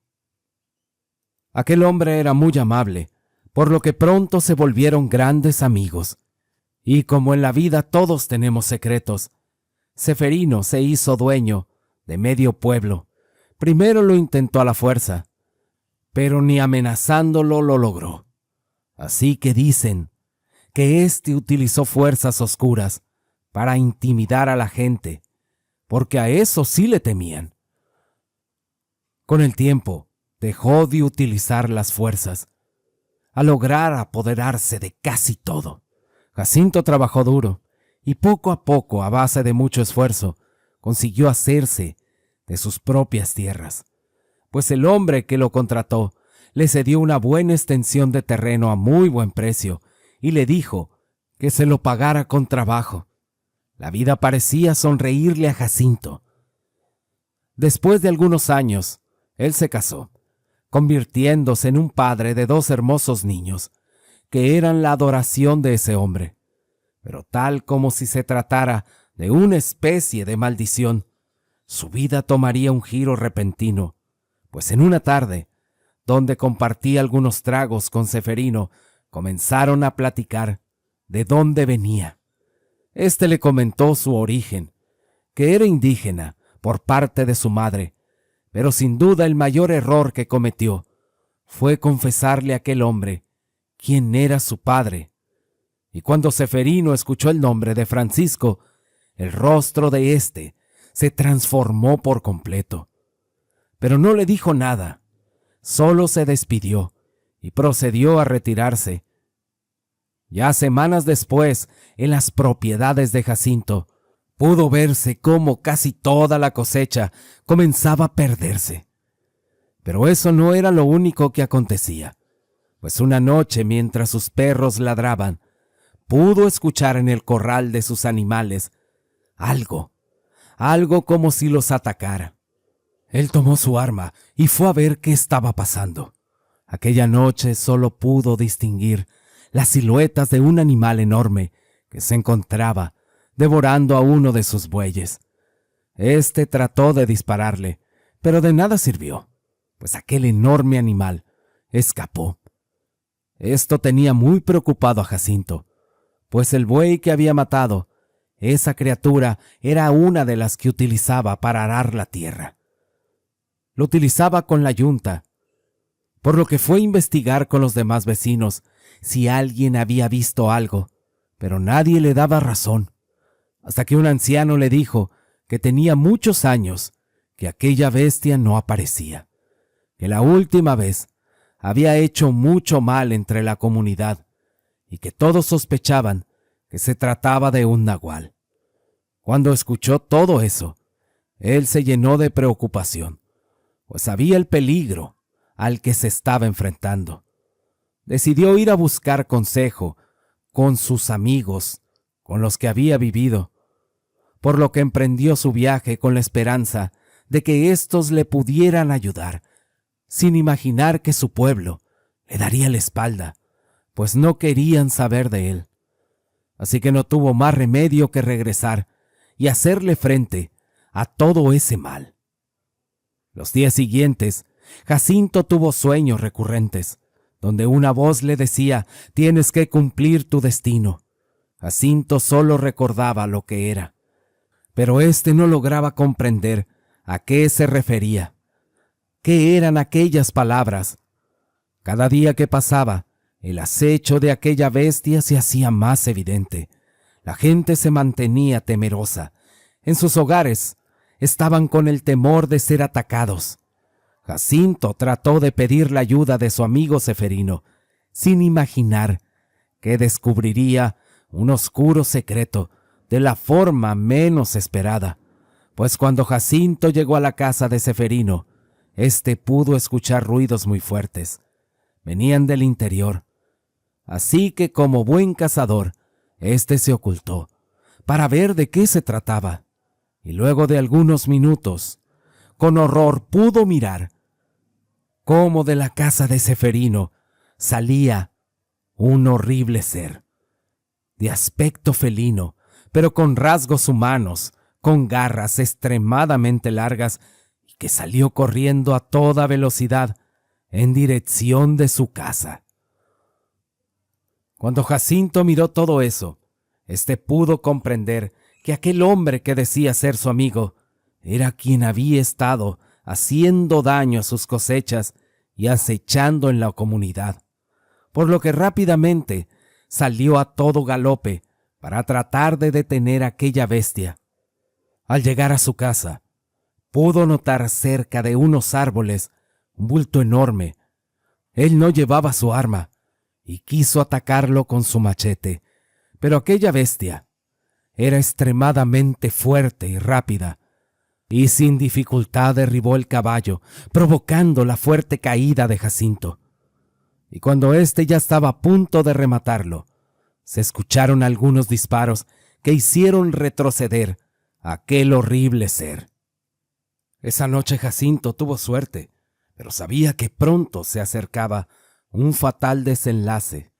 Al día siguiente, pensaba cómo terminar con esa bestia de una vez por todas, por lo que fue a casa de Ceferino, pero de éste no había rastro alguno, por lo que regresó hasta su hogar, donde su esposa y sus hijos lo esperaban muy preocupados, porque decían que sus perros habían perseguido algo a plena luz del día, que al intentar mirar de lo que se trataba, solo descubrieron los restos de sus valientes perros, todos acabados.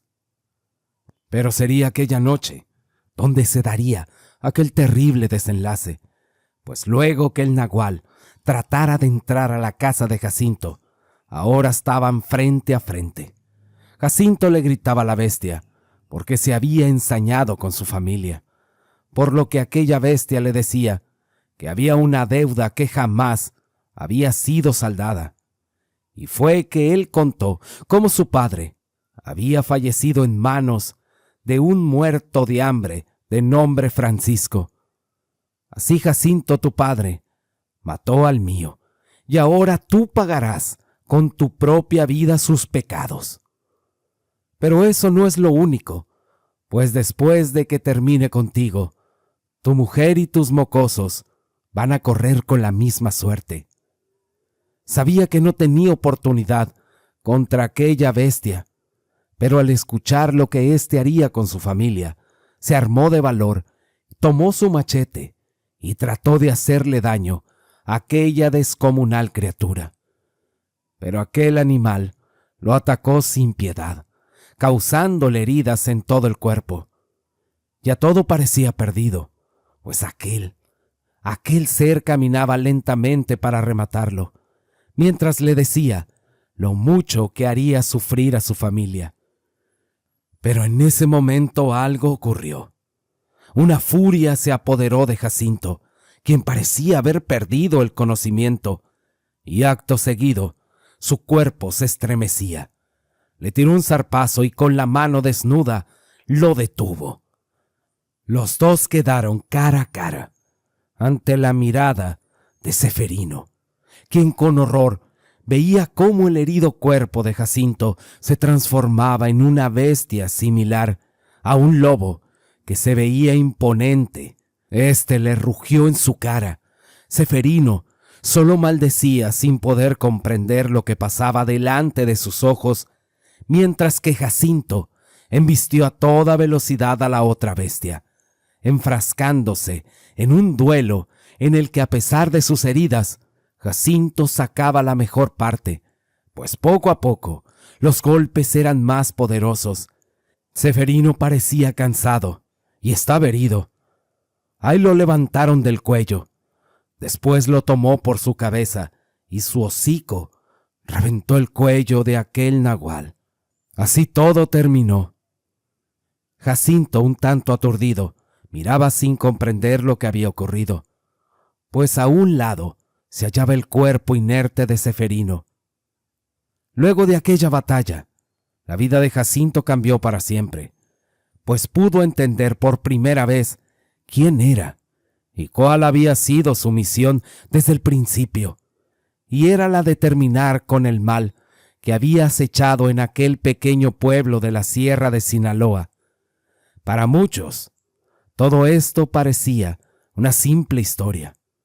Lo cierto es que en mi familia esto es un motivo de orgullo, porque por nuestras venas corre la sangre de aquel valiente nagual justiciero, pues yo soy su nieto, el nieto de don Jacinto. Y no muy lejos de ahí, en el Triángulo de Oro, el cual está formado por las fronteras de Chihuahua, Sinaloa y Durango, Dicen que hay realidades que se esconden justo delante de nuestros ojos. Hay guerras que se pelean con medios que no son convencionales. En México, la lucha contra el crimen organizado siempre cobra muchas vidas, al grado que el gobierno debería protegernos muchas veces más de lo que se debe. Pero ya sabemos cómo funciona eso.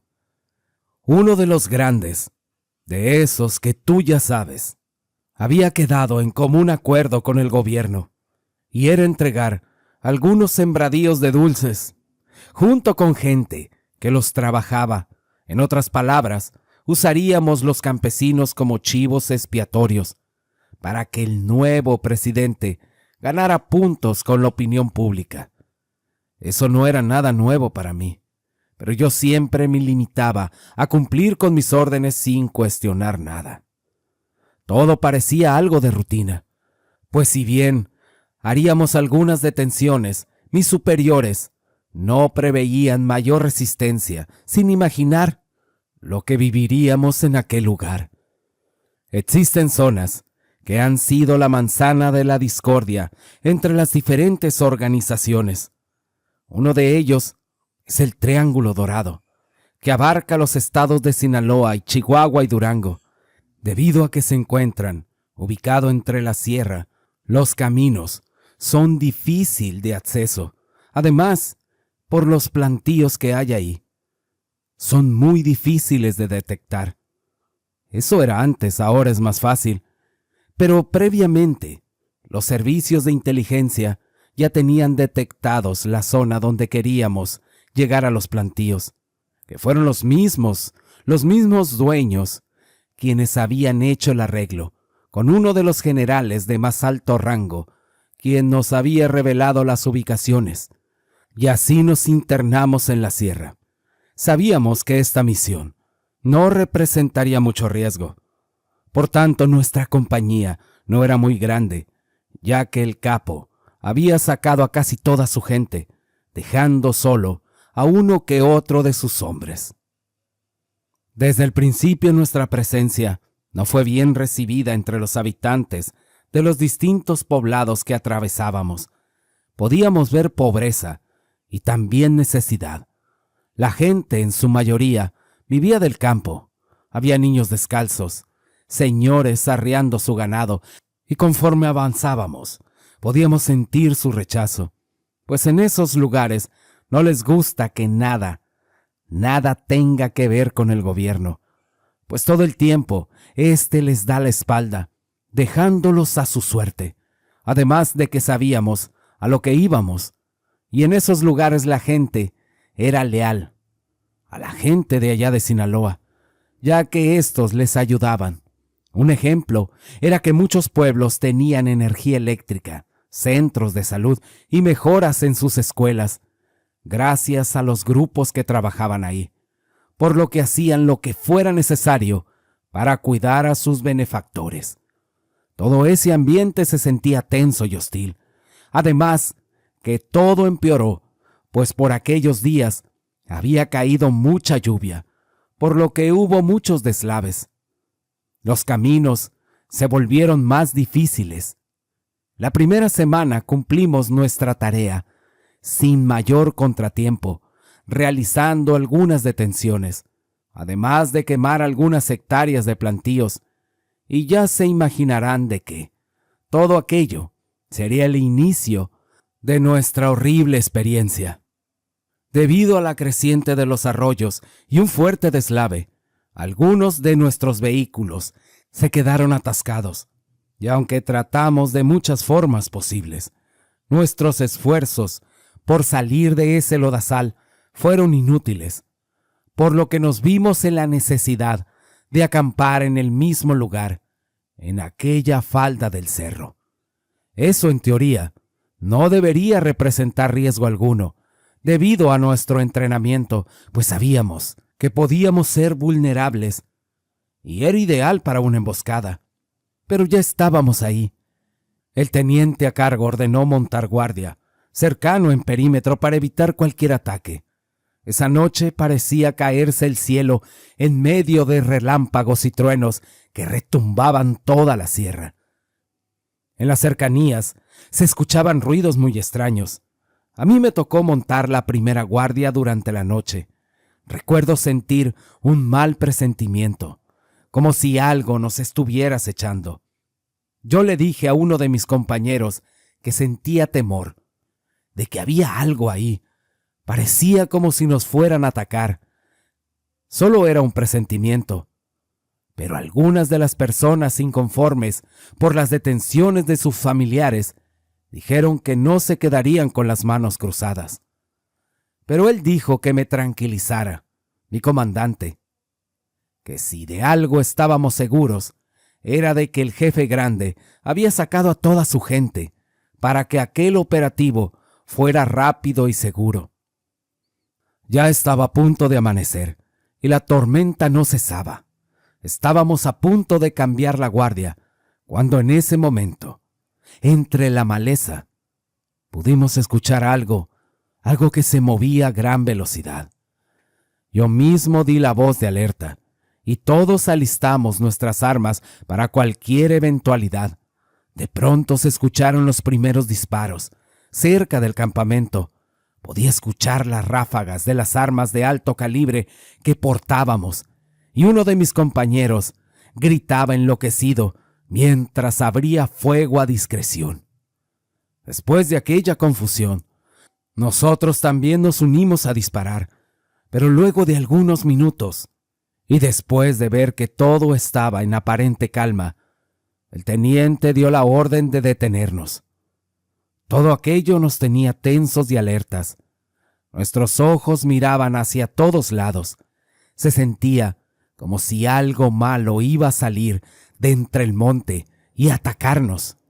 Era algo real, algo muy extraño, porque varios de nosotros sentimos lo mismo. Era como si ejerciera el mismo miedo en todos. Al rato, cuando todo estaba en calma, el teniente dio la orden para investigar. Fue así que nos dispersamos, alumbrándonos por nuestras linternas, intentando buscar aquello que había visto mi compañero, quien estaba conmovido, y no le podíamos hacer reaccionar. Por lo que en las primeras horas del día siguiente, continuamos explorando el área, por si acaso. ¿Habíamos hecho blanco en algo la noche anterior?, nos preguntábamos. Pero no encontrábamos nada, a excepción de un anciano que llevaba una carga de leña sobre un asno en compañía de su nieta. Ella nos saludó amablemente. Al ver nuestros vehículos atascados, se ofreció a buscar ayuda en su pueblo, pues había un hombre ahí con un tractor que nos podía ayudar. Nosotros le agradecimos. Fue así como uno de mis compañeros y yo lo acompañamos hasta el pueblo en busca de ayuda. Mientras todo eso sucedía, el teniente interrogó a mi compañero para preguntarle que si qué había visto durante la madrugada. Ya, un poco más calmado, le dijo nuestro superior que a pesar de que sonara como una locura, él había visto algo imposible, pues luego de escuchar ruidos en las cercanías, había alumbrado con su linterna y dándose cuenta de un animal parecido a un perro que al verse descubierto comenzó a caminar lentamente hacia él. Mi compañero dijo que trató de asustarlo lanzándole una piedra, pero que en ese momento como espanto pudo ver cómo comenzó a caminar erguido sobre sus dos patas, descubriendo que tenía un tamaño descomunal, además de rasgos particulares como sus brazos extremadamente largos, que terminaban en unas enormes garras. Cuando estuvo a unos 15 metros, la bestia entre gruñidos le dijo que nos largáramos de ese lugar o que nos iba a pesar. En ese punto mi compañero quedó pasmado, y cuando pudo reaccionó. Fue cuando abrió el fuego sin provocarle daño alguno, pues aquel animal se había metido entre la espesura de las hierbas. El comandante no quiso hablar más sobre el tema, solo le pidió total discreción, pues no quería que todo aquello fuera una distracción para terminar nuestra misión. Mientras tanto, nosotros llegábamos al pueblo del anciano, que si bien era pequeño, las viviendas se veían mejor construidas. Inclusive, pudimos ver algunas camionetas que no se veían tan antiguas.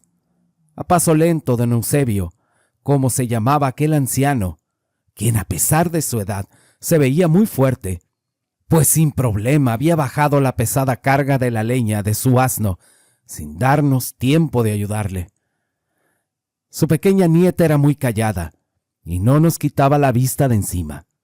Eusebio, al darse cuenta, le decía que no nos tuviera miedo, mientras sonreía amablemente. Luego de descargar su leña, nos invitó a tomar café y un pan en su jacal. Mientras desayunábamos, Eusebio nos preguntaba qué asunto nos había llevado por aquellos rumbos.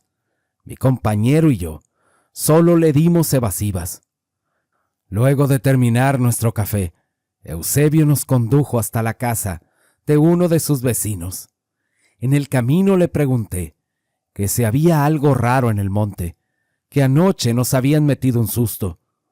El anciano se detuvo y dijo: «Mire, hay cosas en la sierra muy malas. A veces nos traen advertencias y a veces es mejor hacerles caso, porque después nada los detiene. En ocasiones el diablo anda en el monte, él huele la maldad y se acerca a ver lo que hacen las personas. A él le encanta, pero no se preocupe, si hubiera sido algo malo, ahí mismo acaba con ustedes, los acaba a todos». Yo y mi compañero solo nos vimos el uno al otro. Llegamos donde estaba su vecino, el del tractor, y este era muy amable, y de inmediato nos montamos al tractor para intentar sacar nuestros vehículos. Al llegar al sitio, los compañeros ya estaban tratando de sacar las camionetas. Luego del mediodía, por fin pudimos salir de aquel atascadero. Les dimos las gracias a aquellos hombres y nos dispusimos a abandonar aquel lugar. Pero algo extraño sucedió, pues Eusebio me tomó del brazo y de manera casi imperceptible me dijo: «Es mejor que se vayan, pues aquí pasan cosas para las que no están preparados». De momento yo pensé que el hombre estaba bromeando conmigo, pero luego de eso, el hombre me miró con un rostro muy serio y me repitió: «Es mejor que salgan de la sierra mientras aún puedan». Todo aquello me dejó muy pensativo, pero yo tenía muchos años de servicio y no me iba a dejar sugestionar por las amenazas de un campesino, por lo que traté de olvidarme de aquel asunto. Cuando continuamos nuestra travesía, llegamos al siguiente punto, pero esta vez hubo algunos hombres que opusieron resistencia, por lo que terminamos enfrascados en pequeños agarres que luego de algunos minutos controlamos. El trabajo aquel día fue extenuante, pues eran grandes las extensiones de terreno que se nos habían encomendado. Cuando cayó la noche estábamos charlando, deseando abandonar todo aquel horrible lugar, pues ya estábamos próximos a terminar. Nuestros superiores se comunicaban con los altos mandos del ejército, dejándonos saber que estábamos próximos a volver a casa. Todo parecía de lo más normal. Muy atrás había quedado todo el alboroto suscitado las noches anteriores. Pero esa noche pasaría algo que cambiaría para siempre mi manera de ver las cosas, pues hasta el día de hoy mi mente no da crédito de lo que yo fui testigo. Eran aproximadamente las 11 de la noche cuando comenzaron los primeros ruidos en nuestro campamento. Algunos de mis compañeros ya estaban descansando, mientras otros más montaban guardia. Yo no podía dormir. Era como si un extraño presentimiento se apoderara de mi mente. Yo pensaba que quizás eran las palabras de aquel anciano, aquel que me había advertido que deberíamos abandonar todo aquello mientras aún pudiéramos. Estaba inmerso en mis pensamientos cuando de repente se escuchó un grito y un gran alboroto. Después todo era confusión. Pensamos que habíamos sido emboscados. Para ese momento parecía un fuego cruzado, por lo que rápidamente intenté resguardarme. Lo extraño era que las detonaciones las hacíamos nosotros mismos. A unos 10 metros de distancia, pude ver a un grupo de bestias horribles que hacían sonidos similares a los perros. No tenían forma, o a lo mejor no lo supe distinguir por la densa oscuridad en la que se encontraba todo aquello. Pero aquellas cosas se movían muy rápido y acababan con todo lo que encontraban a su paso. Uno a uno de mis compañeros eran abatidos por esas enormes cosas. Cuando estuve lo suficientemente cerca y cuando tenía mi mejor ángulo de tiro, increíblemente, mi arma se atascó. Yo pensaba que cómo había sucedido eso en el peor momento, pues la bestia, al percatarse que yo estaba a punto ya de dispararle, arremetió contra mí. Fue tan rápido y la adrenalina era tanta que yo solamente sentí el impacto y de ahí no volví a saber nada más. Luego de esa noche pude despertar. Aún no sé cuántos días estuve inconsciente. Estaba muy adolorido y desperté con la boca seca debido a la fiebre tan alta que tenía. Pero de pronto miré un rostro conocido. Se trataba de Eusebio, quien al verme que había despertado, me dio de beber. Era algo amargo que apenas pude soportar en la boca, y me dijo: trágatelo y no preguntes. Lo siguiente que recuerdo fue cómo estaba en medio de pesadillas de las cuales no era capaz de despertar, en las cuales yo veía cómo un grupo de bestias terminaban con todos mis compañeros. Esto se repetía una y otra vez, sin que yo fuera capaz ya de despertar por completo. Como les dije, no sé cuánto tiempo estuve inconsciente, hasta que milagrosamente pude recobrar mi conciencia. Mi cuerpo estaba muy adolorido, al grado que no era capaz de ponerme de pie, y más por todas las heridas que tenía. Algunas de ellas habían comenzado a cicatrizar. Mi barba había crecido mucho, por lo que asumí que era demasiado tiempo que llevaba en ese lugar. De pronto volví a ver al viejo Eusebio, quien al verme me llevaba algo de comida. El hambre y la debilidad me hizo devorar todo aquello como si fuera un perro. Yo no sabía qué decir, hasta que el viejo me dijo: te preguntarás, ¿por qué aún no estás muerto?